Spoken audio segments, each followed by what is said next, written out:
So this is our final installment, and that is why it is that we go to White Sands. What is it about this island that draws us back? And I can state it very clearly and easily. It's the children. We care very much for the eternal souls of these precious little children that come in all shapes and sizes and hair colors and levels of shyness or boldness. And you can see how even the little girls take care of babies. We go because there's a lot of situations in which people don't have access to medical care that changes their life. One case I remember was of a young lady who had tried to pierce her ears with a wooden toothpick, and she got these huge keloids. She wore a towel around her head and was ashamed to go out in public.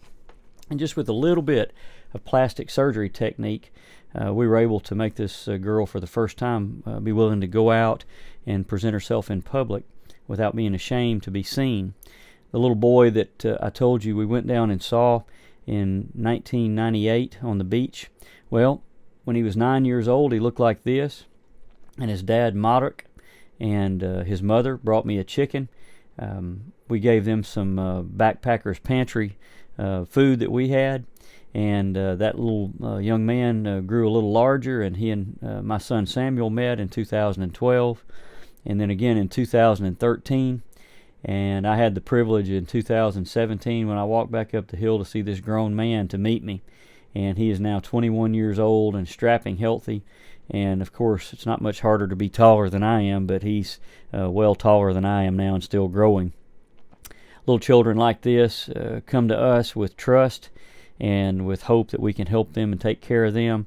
They don't have their guard up, and they've not yet been indoctrinated into the heathen ways of their forefathers. Even their dads and moms will say, we've been in darkness for a long time, but we want it to be different for our children. And you can see how precious and how bright-eyed they are, and we don't take their trust lightly. My children love them, and they love us in return, and we don't ever take that for granted.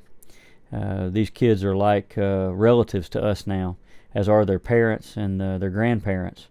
And these two are precious to me in Lonangi, as are their grandkids, as Caleb is to Alimoke, my adopted grandfather and father figure. This day I had something happen that I've never really had happen before on the island. This child had very seldom seen a white man in his life, and he did not like going away from his mother. For whatever reason, when I walked by, he jumped out of his mother's arms into mine, and his mother and dad took a step back because they said they had never seen him go to any stranger. So I'm thankful that God put us in a situation where these kids trust us and where they're willing to come to us and let us take care of them, and we don't ever take that for granted, and we try to use that to be a blessing to them. That little boy's grandfather you saw a picture of in the last slideshow video, and that was this man who I had to listen to his chest with my flat ear and treated him for pneumonia. Also, sometimes there's situations that occur that couldn't be written in a storybook as well as they worked out. After Cyclone Pam, this huge banyan tree that was larger easily than a house was split into 3 parts. And when I walked through the village going from the seashore up to the village on top, I had a man call me from the village down below this tree, and he needed help. His wife was in labor. I was going, by the way, to see a lady that I've been up on top. They call it many times to see Poulet, whose village with the 2 concrete slab grave sites was destroyed. This lady would always do a native dance for me when I injected her knees and made her able to walk around and jump around again without pain. As I walked back from Poulet to the home village, this man called to me, and his wife had been in labor for 2 days. When we got the ladies together and I made sure that it was okay that she allow me to examine her, we got this little healthy, strapping 9-pound baby boy who they named Eric William for myself and our pastor Will Thompson, who's been back with me and loves Tanna like I do. He's been back with me now 4 times.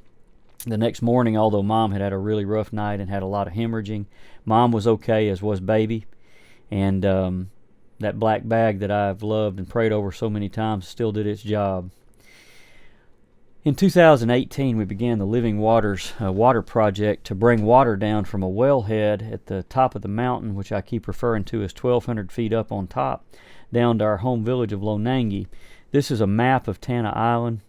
You can see where the volcano is to the bottom right, that dark burned out spot.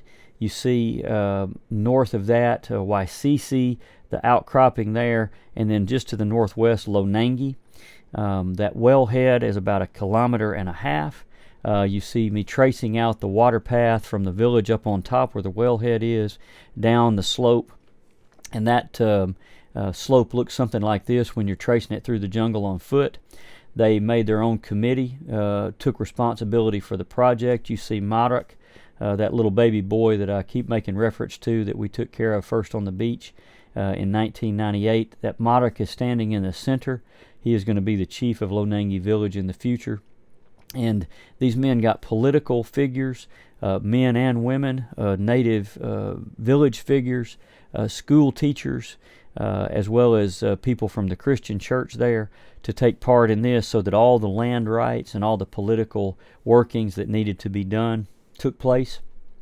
My wife, with great courage, went by herself and took a family from Australia, a pastor's family named the Van Dykes, who we've become dear friends with, and she taught the ladies and the children and recorded several videos that were sent back from Tanna Island to us, and people enjoyed those greatly.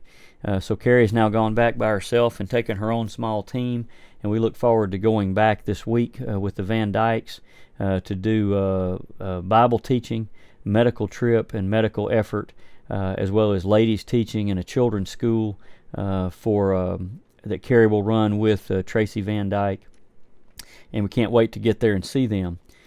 I want to tell you the story that probably moves me the most on this island, and it's always hard for me to get through without getting emotional. When John Patton went to Tanna Island in 1858, his wife was 2 months pregnant with their son Peter Robson Patton, and 7 months pregnant. 2 months after they arrived, she delivered the baby, and both she and the baby died in the process of this. And after John Patton wrote his memoirs about his time on Tanna Island, the 4 years that he spent before the native attempts to kill him over and over, rob him, harm him, had finally taken their toll, and he had to move to Aniwa. He wrote these words on the referring to the grave where he had laid his wife and his baby son. This is the spot where he buried them, and this memorial was placed in 1996. The reason more than any other that I go is I became a Christian when I was a young boy, and God, through His Son Jesus, has done everything for me, including bring me a wife that I love and cherish, and children who make me proud and give us rest, who's given me a purpose to work with medicine and made medicine more than just about making money and doing work in the United States as a professional, but to actually take that profession of medicine and the Bible teaching that I had and to share that with others. John Patton said something in his memoirs about this grave site that moved me deeply, and that I hope will make you understand why it is that we go back year after year and sacrifice time and money and effort. This is what he wrote.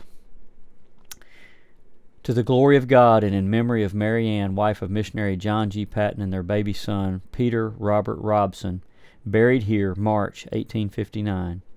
John Patton later wrote of the experience where that memorial was laid, these words that are emblazoned and carved into that brass plaque. The ever-merciful Lord sustained me to lay the precious dust of my beloved ones in the same quiet grave. Whensoever Tanna turns to the Lord and is won for Christ, men in after days will find the memory of this spot still green, where with ceaseless prayers and tears I claimed this land for God, in which I had buried my dead with faith and hope.